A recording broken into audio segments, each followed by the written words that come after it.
Nagsimula sa good morning classmate, nagtapos sa goodbye classmate. Sa ilang buwan nating pagsasama, marami tayong naipundar ng mga masasayang alaala tulad na lamang kung paano tayo nagkakakilala at paano nagturingan bilang isang pamilya. Makwentuhan na walang katapusan, dramahan at higit sa lahat, kakulitan. Naaalala niyo pa ba yung mga panahong takot pa tayong magpakilala sa isa't isa kung saan andun pa ang salitang hiya at wala masyadong kibo?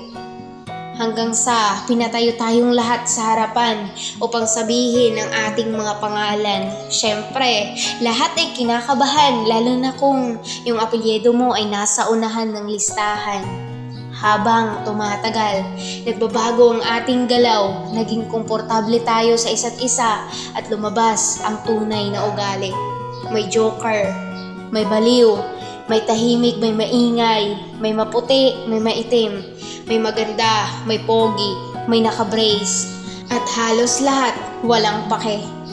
Classmate, salamat sa bawat tawa, sa bawat kopya, at sa bawat bully. Salamat sa kwentuhan na punong-puno ng kalokohan. Salamat sa mga alaalang malabo kong makalimutan. Sa lahat ng aming naging guro, pasensya na kung kami naging makulit at maingay.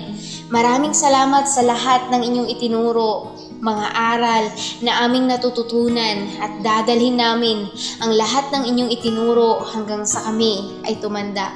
Paalam sa nawalan ng ballpen at naubusan ng papel. Paalam sa baon ng isa ngunit nadamay buong barkada. Paalam sa mahigit isang taon nating samahan na sa alaala na lang natin mababalikan. Hanggang sa muli, classmate.